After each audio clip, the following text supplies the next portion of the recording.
ನಾವಿವಾಗ ಏನರ ಬಗ್ಗೆ ವಿಶ್ಲೇಷಣೆ ಮಾಡ್ತಿದ್ದೀವಿ ಅಂದರೆ, ಈ ದೊಡ್ಡ ದೊಡ್ಡ ಗಾಡಿಗೆ ಟ್ರಕ್ ಓಡಿಸ್ತಿರ್ತಾರಲ್ಲ, ಅಂಥ ಡ್ರೈವರ್ಸು ಯಾಕೆ ತುಂಬ ಆಕ್ಸಿಡೆಂಟ್ಸಲ್ಲಿ ಇನ್ವಾಲ್ವ್ ಆಗ್ತಾರೆ ಅಂತ. ಸೊ ಯಾಕೆ ಇತ್ತೀಚೆಗೆ ಅದು ಜಾಸ್ತಿ ಆಗ್ತಾಯಿದೆ ಆ ಥರ ಇನ್ಸಿಡೆಂಟ್ಸ್ ಅಂತ ಹೇಳಿ. ಈ ಸುಮಾರಾಗಿ ಯೂಶಲಿ ಈ ಥರ ಕೆಲಸ ಮಾಡೋರು, ಟ್ರಕ್ ಓಡಿಸೋವಂಥವ್ರು, ಅದು ಆಬ್ವಿಯಸ್ಲಿ ಒಂದು ಊರಿಂದ ಇನ್ನೊಂದು ಊರಿಗೆ ಗೂಡ್ಸ್ ಸಾಗಣೆ ಮಾಡೋವಂಥವ್ರಾಗಿರ್ತಾರೆ. ಆ್ಯಂಡ್ ಸುಮಾರು ಜನ ಇಚ್ಛೆಯಿಂದ ಮಾಡ್ತಿರೋದಿಲ್ಲ ಅದನ್ನು, ಏನೋ ಒಂದು ಆಬ್ಲಿಗೇಷನ್ ಇರುತ್ತೆ. ಯಾಕಂದರೆ ಇವಾಗ ಒಂದು ಊರಿಂದ ಇನ್ನೊಂದು ಊರಿಗೆ ಹೋಗ್ಬೇಕಂತ ಹೇಳಿದ್ರೆ ಅಲ್ಲಿ ಫ್ಯಾಮಿಲಿ ಬಿಟ್ಟು ದೂರ ಹೋಗಿಬಿಟ್ಟು ಕೆಲಸ ಮಾಡಬೇಕಾಗಿರೋಂಥ ಪರಿಸ್ಥಿತಿ ಇರುತ್ತೆ ಅಲ್ಲಿ. ಆ್ಯಂಡ್ ಯಾರೇ ಆಗಲಿ ಅಷ್ಟು ಇಷ್ಟಪಡ್ದಲೇ ಇರ್ಬೋದು, ಅಂದರೆ ಅಷ್ಟು ಪ್ಯಾಷನ್ ಇಲ್ಲ ನಮಗೆ ಅದ್ರ ಬಗ್ಗೆ, ಆ ಕೆಲಸದ ಬಗ್ಗೆ ಅಷ್ಟು ಒಲವಿಲ್ಲ ಅಂತ ಹೇಳಿದ್ರೆ ಅದು ಸುಲಭ ಆಗಿರೋದಿಲ್ಲ. So it will become a compromise on there part, that ನಾನು ದುಡಿಬೇಕು, ಅದನ್ನು ಮನೆಗೆ ತಲುಪಿಸ್ಬೇಕು ಅನ್ನೋ ಒಂದು ಆಬ್ಲಿಗೇಷನ್ ಇರೋ ಕಾರಣದಿಂದ ನಾವು ಆ ಕೆಲಸ ಒಪ್ಕೊಂಡಿದ್ದೆ. ಆವಾಗ ಆಟೋಮ್ಯಾಟಿಕಲಿ ಅವರಿಗೆ ಮನೇನ ಮಿಸ್ ಮಾಡ್ತಿರೋವಂಥದ್ದಿರುತ್ತೆ, ಅದ್ರ ಬಗ್ಗೆ ಸ್ಟ್ರೆಸ್ ಇರುತ್ತೆ, ಅದ್ರ ಬಗ್ಗೆ ಬೇಜಾರಿರುತ್ತೆ.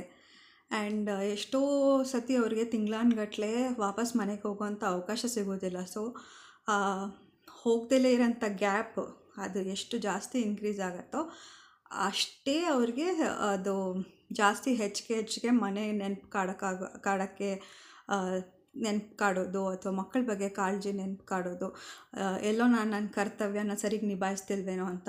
ಅಕಸ್ಮಾತ್ ವೃದ್ಧ ತಂದೆ ತಾಯಿ ಇದ್ದರೆ ಅವ್ರನ್ನ ನಾನು ಕಾಳಜಿ ಮಾಡೋಕ್ಕಾಗ್ತಾಯಿಲ್ಲ, ಅಥವಾ ಅವ್ರು ಹುಷಾರು ತಪ್ಪಿದಾಗ ನಾನು ಅವ್ರಿಗೋಸ್ಕರ ಇರೋಕ್ಕಾಗ್ತಿಲ್ಲ. ಸೊ ಈ ಥರದ್ದು ಎಷ್ಟೊಂದು ವಿಷಯಗಳು ಅವ್ರಿಗೆ ಕಾಡ್ಬೋದು. ಸೊ ಆ ಥರ ಕಾಡುವಾಗ ಎಲ್ಲರಿಗೂ ಅದನ್ನು ಹೇಗೆ ಡೀಲ್ ಮಾಡಬೇಕು ಅಂತ ಬರೋದಿಲ್ಲ. ನಾವು ಅದನ್ನು ಕೋಪಿಂಗ್ ಮೆಕ್ಯಾನಿಸಮ್ ಅಂತ ಹೇಳ್ತೀವಿ. ಸೊ ನಮ್ಗೆ ಅದ್ರ ಬಗ್ಗೆ ಯಾರೂ ತಿಳಿಸ್ಕೊಟ್ಟಿರೋದಿಲ್ಲ, ಯಾರೂ ನಮ್ಗೆ ಹೇಳ್ಕೊಟ್ಟಿರೋದಿಲ್ಲ. ಅಂಥ ಸಂದರ್ಭದಲ್ಲಿ ಈಸಿ ವೇ ನಾವು ಹುಡುಕ್ತೀವಿ, ನಮ್ಮ ಪೇನ್ನ ಮರೆಮಾಚೋಕ್ಕೆ ಈಸಿ ವೇ ಹುಡುಕ್ತೀವಿ. ಸೊ ಅದೇ one such way is addiction. So ಎಷ್ಟೋ ವಿಷಯದಲ್ಲಿ ಅದು ತರವಾರಿ ರೀತಿ ಇರುತ್ತೆ, ನಾವು ಅದನ್ನು ಎಕ್ಸ್ಪೆಕ್ಟ್ ಕೂಡ ಮಾಡಿರೋದಿಲ್ಲ. ಫಾರ್ ಎಕ್ಸಾಂಪಲ್, ಇವಾಗ ನಮ್ಮ ಮೊಬೈಲ್ನ ಅವಶ್ಯಕತೆಗಿಂತ ಮೀರಿ ಉಪಯೋಗಿಸೋದು ಒಂದು ಅಡಿಕ್ಷನ್ನೇ. ನಾವು ಫಿಯರ್ ಆಫ್ ಮಿಸ್ಸಿಂಗ್ ಔಟ್ ಅಂತ ಹೇಳ್ತೀವಿ. ಸೊ ತುಂಬ ಕಾಡ್ತಾ ಇರುತ್ತೆ, ಅಯ್ಯೋ ಏನೋ ಒಂದು ಹೊಸ ಮೆಸೇಜ್ ಬಂತು, ಹೊಸ ನೋಟಿಫಿಕೇಷನ್ ಬಂತು, ಫೋಮೋ ಅಂತ ಹೇಳ್ತೀವಿ, ಫಿಯರ್ ಆಫ್ ಮಿಸ್ಸಿಂಗ್ ಔಟ್ ಅಂತ ಹೇಳ್ತೀವಿ. ಸೊ ಏನೋ ಒಂದು ನಾನು ಮಿಸ್ ಮಾಡ್ಕೊಳ್ತಿದ್ದೀನಿ ಅನ್ನೋ ಥರ. ಸೊ ಆದರೆ ನಾವು ಅದನ್ನು ಮೇ ಬಿ ಆ ರೀತಿಯಲ್ಲಿ ನಾವು ನೋಡೋದೇ ಇಲ್ಲ. ಇದೊಂದು ನನಗೆ ತೊಂದರೆ, ಯಾಕೆ ತೊಂದರೆ ಅದು ಅಂದರೆ ನಾನು ಡೈಲಿ ಲಿವಿಂಗ್ನ ಅಫೆಕ್ಟ್ ಮಾಡ್ತಿದೆಯಲ್ಲ ಅಂತ. ಸೊ ಅದೇ ಥರ ಅವರು ಕೂಡ ನೋವನ್ನ ಮರೆಯೋಕ್ಕೋಸ್ಕರ ಈಸಿ ವೇ ಹುಡುಕ್ತಾರೆ. ಸೊ ಈಸಿಯೆಸ್ಟ್ ವೇ ಅಂತ ಹೇಳಿದ್ರೆ ಏನೋ ಅದು ಒಂದು ಆಲ್ಕೋಹಾಲ್. ಯಾಕಂದರೆ ಅದು ಪೇನ್ ಮಾಡಿಬಿಡುತ್ತೆ, ಯಾಕಂದರೆ ಸೆನ್ಸಿಟಿವಿಟಿ ಕಟ್ ಆಗುತ್ತೆ, ಬ್ರೈನ್ ಫಂಕ್ಷನಿಂಗ್ ಸರಿಯಾಗಿರೋದಿಲ್ಲ. ಸೊ ಬೇಸಿಕ್ ಫಂಕ್ಷನಿಂಗ್ ಅಷ್ಟೇ ಇರುತ್ತೆ. ಲೈಕ್ ಬೇಸಿಕ್ ಅಂದರೆ ಅವಾಗ ಡ್ರೈವಿಂಗ್ ಇವಾಗ ಒಂದು ಆಟೋಮ್ಯಾಟಿಕ್ ಸ್ಕಿಲ್ ಆಗಿಬಿಟ್ಟಿರುತ್ತೆ, ಮಾಡಿ. ಸೊ ಅದಕ್ಕೇನು ಅಫೆಕ್ಟ್ ಆಗಲ್ವಲ್ಲ ಬಿಡು ಅಂದ್ಕೊಂಡು ಮಾಡ್ತಾರೆ. ಬಟ್ ಡಿಸಿಷನ್ ಮೇಕಿಂಗ್ ಸ್ಕಿಲ್ ಅದರಿಂದ ಅಫೆಕ್ಟ್ ಆಗುತ್ತೆ. ಸೊ ಯಾವ ಟೈಮ್ಗೆ ಕರೆಕ್ಟಾಗಿ ಬ್ರೇಕ್ ಹಾಕಬೇಕು, ನಾನು ಜಡ್ಜ್ ಮಾಡಿ ಕರೆಕ್ಟಾಗಿ ಬ್ರೇಕ್ ಹಾಕಬೇಕು, ಸೊ ಅದೆಲ್ಲ ಅಫೆಕ್ಟ್ ಆಗುತ್ತೆ ಅನ್ನೋವಂಥ ಒಂದು ಪ್ರಜ್ಞೆ ಅವ್ರಿಗಿಲ್ದಲೇ ಇರ್ಬೋದು. ಬಿಕಾಸ್ ಯಾರೂ ಅದ್ರ ಬಗ್ಗೆ ಅವ್ರಿಗೆ ತಿಳಿಸಿ ಹೇಳ್ಕೊಡ್ದಲೇ ಇರ್ಬೋದು. ಆ್ಯಂಡ್ ರಜೆಗಳು ಸಿಗ್ದಲೇ ಇರೋದು, ನಾನು ಹೇಳ್ದಂಗೆ ಮನೆಗೆ ಹೋಗೋಕ್ಕಾಗೋದಿಲ್ಲ, ಎಷ್ಟೋ ದಿನಗಳವರೆಗೂ ಮನೆಗೆ ಹೋಗೋಕ್ಕಾಗೋದಿಲ್ಲ. ಸೊ ರಜೆಗಳು ಸಿಗ್ದಲೇ ಇರೋದು, ಫೆಸಿಲಿಟೀಸ್ ಸಿಗ್ದಲೇ ಇರೋದು, ಎಜುಕೇಷನ್, ಅವೇರ್ನೆಸ್, ನಾಲೆಡ್ಜ್, ಸೊ ಇದೇನೂ ಇಲ್ದಲೇ ಇರೋದು ಒಂದು ಮುಖ್ಯವಾದ ಕಾರಣ ಆಗುತ್ತೆ. ಆ್ಯಂಡ್ ಆಲ್ಸೋ ನಾವು ನೈಟ್ ಡ್ರೈವ್ ಮಾಡ್ತಾರೆ ಅಂತ ಹೇಳಿದ್ರೆ, ಸೊ ಆಬ್ವಿಯಸ್ಲಿ ನಮ್ಮ ಬಯೋಲಾಜಿಕಲ್ ರಿದಮ್ಗೆ ವಿರುದ್ಧವಾಗಿರುತ್ತೆ.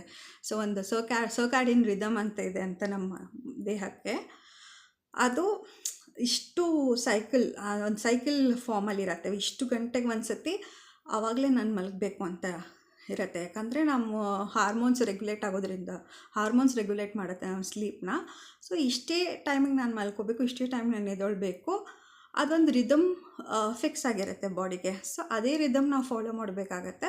ಬಟ್ ನಾವು ಮನ್ಸಿಗೆ ಬಂದಾಗ ನಾವು ಮಲಗ್ತೀವಿ, ಎದ್ದೇಳ್ತೀವಿ ಅಂತ ಹೇಳಿದ್ರೆ ನಮ್ಮ ಬಾಡಿ ಆಪ್ಟಿಮಲ್ ಫಂಕ್ಷನಿಂಗ್ ಇರೋದಿಲ್ಲ. ಸೊ ಇವ್ರಿಗೇನಾಗುತ್ತೆ, ಸೊ ಯಾವುದೋ ಗ್ಯಾಪಲ್ಲಿ ಮಲಗೋದು, ಏನೋ ಒಂಚೂರು ರೆಸ್ಟ್ ತೊಗೊಳ್ಳೋದು, ಮತ್ತೆ ಹೋಗೋದು. ಸೊ ಎಷ್ಟೋ ಸತಿ ಡೆಡ್ಲೈನ್ ಇರುತ್ತೆ, ಆ ಟೈಮ್ ಒಳಗಡೆ ರೀಚ್ ಆಗಬೇಕು ಅಂತ ಇರುತ್ತೆ. ಸೊ ಇಷ್ಟ ಇರಲಿ ಇಲ್ದಲೇ ಇರಲಿ, ತುಂಬ ನಿದ್ದೆ ಎಳಿತಾ ಇರಲಿ, ಅಥವಾ ಮನಸ್ಸಲ್ಲಿ ಏನಾದರೂ ತುಂಬ ಚಿಂತೆ ಕಾಡ್ತಾ ಇರಲಿ, ಅಥವಾ ಏನೇ ಒಂದು ಇದ್ರೂ ಓಡಿಸ್ಲೇಬೇಕು ಗಾಡಿ ಅನ್ನೋದು ಒಂದು ಸಂದರ್ಭ ಬರುತ್ತಲ್ಲ, ಅದು ಒಂಥರ ತುಂಬ ಹೆವಿ ಪ್ರೆಷರ್ ಆಗಿ ಬಿಲ್ಡ್ ಆಗ್ತಾ ಹೋಗುತ್ತೆ.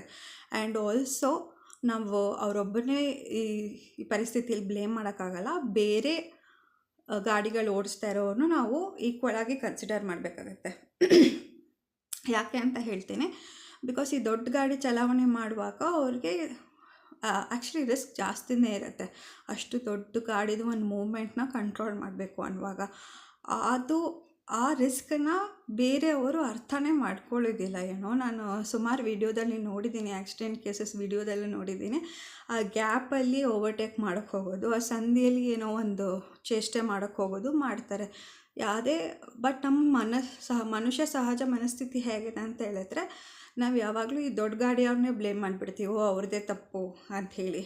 ಬಟ್ ಅವರು ಅಷ್ಟು ದೊಡ್ಡ ಗಾಡಿನ ಸಡನ್ನಾಗಿ ಬ್ರೇಕ್ ಹಾಕಿ ಹತೋಟಿಗೆ ತೊಗೊಂಬರೋದು ತುಂಬ ಕಷ್ಟನೇ ಇರುತ್ತೆ. ಓಕೆ, ಸೊ ಬೇರೆಯವರೆಲ್ಲನೂ ಕೂಡ ಒಂದು ಪ್ರಜ್ಞೆ ಇಟ್ಕೊಬೇಕು. ಆ ಸಂಧಿಯಲ್ಲಿ ನಾನು ದೂರಕ್ಕೆ ಹೋಗ್ಬಿಡ್ತೀನಿ ಅಂದ್ಕೊಳ್ಳೋದು, ಅಥವಾ ಬೇರೆ ಎಷ್ಟೊಂದು ಕಾರಣಗಳಿದೆ. ಸೊ ನಾವು ಯೂಶ್ವಲಿ ಅದೇ ತುಂಬ ಈ ವಿಷಯದ ಬಗ್ಗೆ ಚರ್ಚೆ ಮಾಡುವಾಗ ನಾನು ಯಾವಾಗಲೂ ಅದ್ರ ಬಗ್ಗೆ ಹೇಳ್ತಾ ಇರ್ತೀನಿ, ರೋಡ್ ರೇಜ್ ಅಂಥೇಳಿ. ಅಂತಂದರೆ ಯಾವುದೋ ಫ್ರಸ್ಟ್ರೇಷನ್ ತಗೊಂಡು ಬಂದು ಗಾಡಿ ಓಡಿಸುವಾಗ ಏನೋ ಒಂಚೂರು ಮೈನರ್ ಟಚ್ ಆಯಿತು, ಇನ್ನೇನು ಆಯಿತು ಅಂತ ಹೇಳಿದ್ರೆ ಬೇರೆಯವ್ರ ಜೊತೆ ಜಗಳ ಶುರು ಮಾಡ್ಕೊಂಬಿಡೋದು. ನಾನು ರೀಸೆಂಟ್ ನೋಡಿದೆ, ಒಂದು ಆಟೋ ಡ್ರೈವರ್ ಇನ್ನೊಬ್ಬರು ಟೂ ವೀಲರ್ ಅವ್ರಿಗೆ ಬೈತಾಯಿದ್ರು, ನೀನು ಹೆಂಗೆ ಟಚ್ ಮಾಡಿದೆ ನನ್ನ ಗಾಡಿನ ಹಾಗೆ ಹೇಗೆ ಅಂತ ಹೇಳಿ. ಸೊ ಅರ್ಥ ಮಾಡ್ಕೊಳ್ಳಲ್ಲ ಅವ್ರು, ಬೇರೆ ಏನೋ ಫ್ರಸ್ಟ್ರೇಷನ್ ಎಲ್ಲಿ ಬಂದು ಎತ್ತಾಕ್ತಾ ಇರ್ತಾರೆ ಅಂತ. ಅಥವಾ ಮೈನರಾಗಿ ಯಾರೋ ಅಂದರೆ ಸ್ಲೈಟಾಗಿ ಯಾರೋ ಒಬ್ಬರು ಓವರ್ಟೇಕ್ ಹೊಡೆದ್ಬಿಟ್ರೆ ಅದನ್ನು ಪರ್ಸ್ನಲಾಗಿ ತೊಗೊಳ್ಳೋದು. ಏನು ಓಕೆ, ಇವಾಗ